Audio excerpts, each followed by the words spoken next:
Hi friends, ఈరోజు మన recipe వచ్చేసి చికెన్ పులావ్ అండి. తయారు చేస్తున్నాను. ఇప్పుడు ఎలా చేసుకుందాము చెప్తానండి. ముందుగా స్టవ్ వెలిగించుకొని కుక్కర్ పెట్టుకొని ఆయిల్ పోసుకున్నానండి. ఇప్పుడు ఇందులో మసాలా దినుసులు చూడండి. ఇలా 2 బిర్యానీ ఆకులు, కొద్దిగా దాల్చిన చెక్క, కొద్దిగా లవంగాలు, కొద్దిగా సాజీరా, 2 మరాఠీ మొగ్గలు, 1 అనాస పువ్వు, కొద్దిగా జాజిపత్రి, ఇలా ఒక 6-7 యాలక్కాయలు వేసుకొని వేయించుకుందామండి.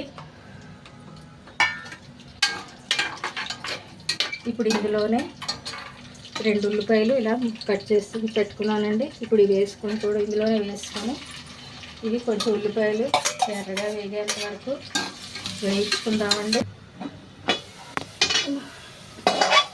చూడండి ఫ్రెండ్స్, ఉల్లిపాయలు మనకి ఈ విధంగా వేగాలండి. ఇలా వేయించుకుంటేనే మనకి చికెన్ పులావ్ అనేది చాలా రుచిగా ఉంటుందండి. అసలు చికెన్ పులావ్ రుచి అంతా కూడా ఈ మనం ఉల్లిపాయలు వేయించడంలోనే ఉందండి. చూసారా, ఈ రంగులోకి వచ్చే వరకు వేయించుకోండి. ఇప్పుడు ఇందులో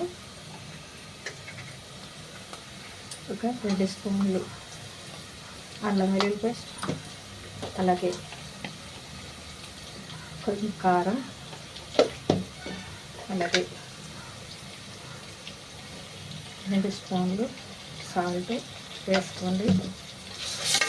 ఎందుకంటే నాది కారం మసాలా కారం అండి, అందుకని నేను ఏది కూడా సపరేట్గా వేయను. అన్నీ నేను కారం మరాయించుకున్నప్పుడు పట్టించుకున్నప్పుడే వేయించుకుంటాను. అందుకని నేను వేరువేరుగా ఏది చెప్పనండి. ఇప్పుడు ఇందులోనే 2 టమాటా ముక్కలు కూడా ఇలా సన్నగా తరుచుకొని వేసుకొని మగ్గించుకున్నామండి. చూడండి, ఇప్పుడు మనకి టమాటా కూడా ఇలా మగ్గిపోయిందండి. ఇప్పుడు ఇందులో మనం చికెన్ని శుభ్రంగా కడిగేసుకొని ఇందులో కాస్త ఉప్పు వేసుకొని అరగంట పాటు నానబెట్టి తీసుకున్నానండి. ఉప్పు నీటిలో నానబెట్టుకోవాలి ఒక అరగంట పాటు.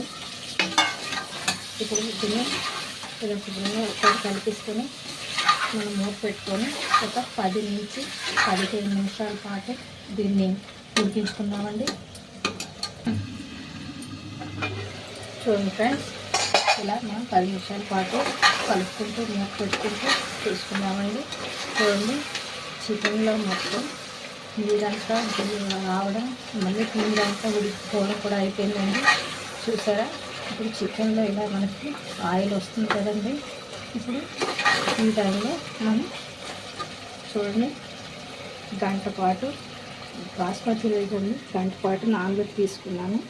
చూడండి, నేను ఈ గ్లాస్తో తీసుకున్నానండి. 2 గ్లాసులు బియ్యానికి 3 గ్లాసులు దీంతో నీళ్లు పోసుకుంటే సరిపోతుందండి. అంటే 1 గ్లాసు బియ్యానికి గ్లాసున్నర నీళ్ళు పడతాయండి. ఎక్కువ పోసుకోకండి. మీరు ఏ గ్లాస్తో అయితే తీసుకుంటారో అదే గ్లాస్తోని వాటర్ తీసుకోండి. ఇప్పుడు ఇందులో బియ్యం వేసేసుకుందాం. చూడండి, ఇలా బియ్యం వేసుకున్నాను. ఇప్పుడు ఇందులో వాటర్ కూడా పోసుకున్నానండి. ఇప్పుడు ఇందులో చూడండి, ఇలా కొంచెం కొత్తిమీర, కొంచెం పుదీనా, అలాగే కొన్ని పచ్చిమిర్చి ఇలా కట్ చేసి వేసుకోండి. అలాగే ఒక 3 స్పూన్లు చూసారా ఇలా పెరుగుని చిలికేసి తీసుకోండి. ఇప్పుడు పెరుగుని కూడా ఇందులో వేసుకోండి.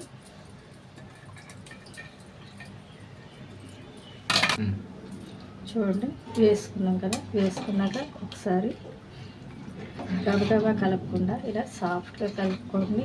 ఎందుకంటే మనకి బాస్మతి రైస్ కదండి, విరిగిపోతుందండి. అందుకోసమే సాఫ్ట్గా కొంచెం కలుపుకోండి.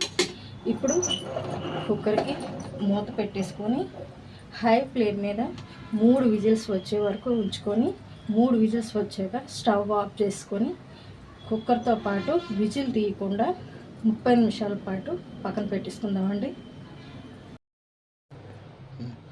చూడండి ఫ్రెండ్స్, ఇలా 30 నిమిషాల తర్వాత విజిల్ మూత తీసుకున్నానండి. చూసారా ఎంత చక్కగా మెతుకు అంటుకోకుండా ఎంత చక్కగా వచ్చిందో చూసారా. చూడండి,